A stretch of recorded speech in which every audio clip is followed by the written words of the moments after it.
انہوں نے چلایا یا منتخب ہوئے. اچھا اس سے پہلے بھی وہ رہے تھے. اس پورے ٹرن اوور کے اندر جس نے 20 میئر کا ذکر کیا جا رہا ہے اس میں عبدالستار اغوانی صاحب بھی موجود تھے جن کا انتقال ہو چکا ہے.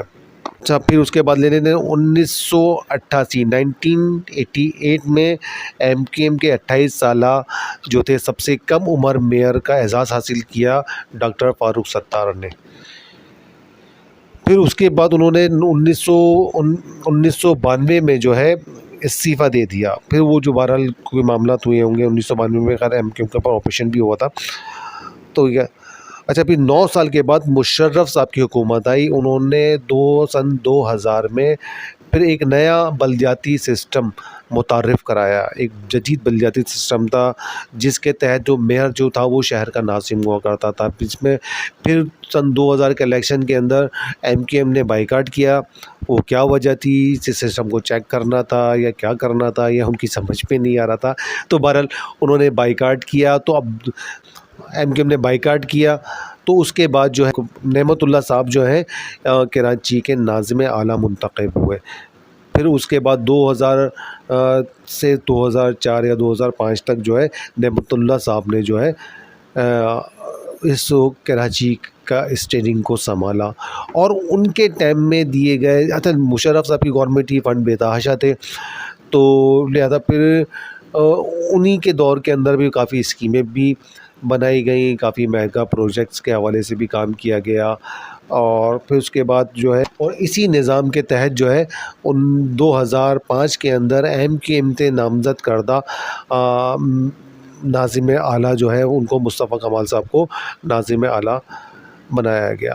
تو وہ مصطفیٰ کمال کے دور میں بھی لوگوں نے دیکھا اس لیے کہ فنڈ تو بے تحاشا تھے آپ کے پاس, اس لیے کہ اس صورت میں جو ہے جو انہوں نے نظام متعارف کرایا تھا تو اس نظام کے تحت جو ہے صوبائی گورنمنٹ فنڈ نہیں دیتی تھی, اس نظام کے تحت وفاقی حکومت فنڈ پرووائڈ کرتی تھی. تو مشرف صاحب کے دور میں بے تحاشا فنڈ آئے اور بے تحاشا شہر کے اندر ترقیاتی کام ہوئے. اچھا اس کے بعد جو ہے اچھا انرجیٹک تھے. پھر بہرحال جو قیادتوں کے درمیان جو ہوتا ہے معاہدے ہوتے ہیں, جو مشرف صاحب اور بانی متحدہ کے درمیان معاہدہ ہوا. پھر بانی متحدہ نے چوائس کر کے مصطفیٰ کمال صاحب کو لے کر آئے. مصطفیٰ کمال صاحب نے تھک محنت کری, دن رات ایک کر کے دن رات ایک کر کے اپنا لوہا منوایا اور ان تمام تر فنڈ کو بغیر کسی کرپشن کے ذریعے سے جو ہے اس شہر میں لگایا. تو یہ تو خیر دیگر باتیں لوگ تو سب کے متعلق ہی بہت کچھ بولتے ہیں, پیپلز پارٹی کے متعلق بھی بولتے ہیں, مصطفیٰ کمال صاحب کے متعلق بھی بہت ساری باتیں کی جاتی ہیں.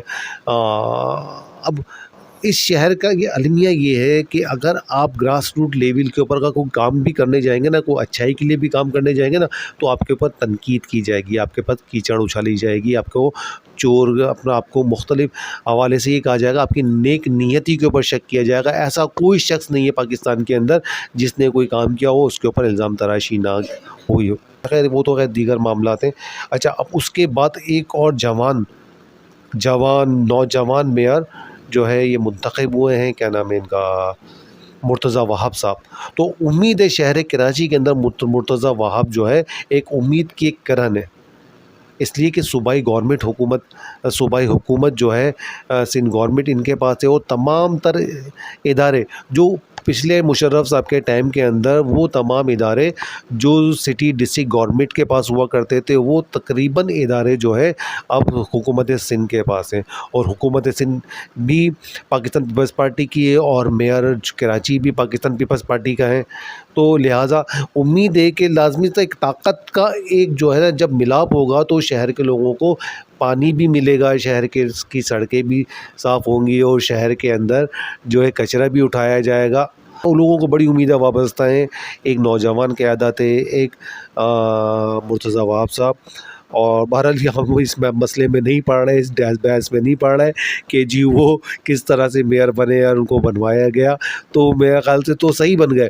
اگر نعیم الرحمان صاحب بنتے تو وہ میرے خیال سے 4 سال تک مزید پریشانی کے عالم میں ہی رہتے. پھر اینڈ کے اندر وہی ہوتا جو ہے وسیم اختر کی طرح جو ہے وہ روتے دھوتے پریس کانفرنس کرتے. لیکن نعیم الرحمان صاحب کے بارے میں تو یہ بات کہی جا سکتی ہے کہ وہ کرپٹ آدمی نہیں ہے, وہ ایماندار آدمی ہے, وہ اپنی محنت مزدوری اپنی نوکری کر کے جو ہے نا اپنا گھر اپنے معاملہ چلاتے ہیں. تو ان کے متعلق یہ تو. لیکن وسیم اختر کا رونا, وسیم اختر صاحب کا رونا جو ہے وہ مگرمچھ کے آنسو تھے.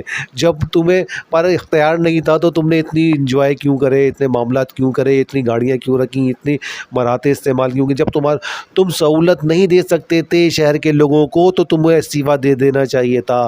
اس ٹائم بھی یہ بات کہی جاتی تھی کہ کرسی ہے تمہارا جنازہ تو نہیں ہے, کچھ کر نہیں سکتے تو اتر کیوں نہیں جاتے.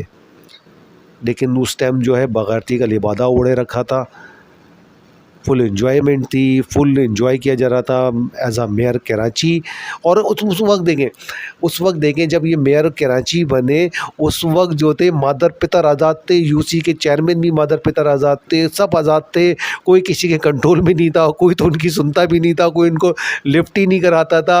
اور یہ لازمی سی بات ہے کوئی سسٹم نہیں تھا نا, جیسے پہلے ایم کیو ایم کا ٹائم تھا 2005 میں, ایم کیو ایم یا اس سے پہلے ہم ذکر کر رہے ہیں 1988 کے اندر جب آیا تو ایک مضبوط سسٹم تھا, مضبوط اسٹرکچر تھا, چیک اینڈ بیلنس تھا. لیکن وہ جب وسیم اختر صاحب میئر کراچی بنے 2015 کے اندر میں الیکشن ہوئے, میئر بنے, اور اس کے بعد تو ایم کیو ایم کا شرازہ ہی بکھر چکا تھا. ایم کیو ایم جو ہے 12 اگست ہو چکا تھا, بانی متحدہ سے سب نے کنارہ کشی اختیار کر لی تھی. ایم کیو ایم کا اسٹرکچر جو ہے وہ تو نظم و ضبط تو تمام تر دھرم برم ہو چکا تھا, تمام تر لوگ آزاد تھے, تمام تر لوگ خوش و خرم تھے کہ اب خوب کماؤ خوب کھاؤ, کوئی پوچھنے والا نہیں ہے, کوئی دیکھنے والا نہیں ہے.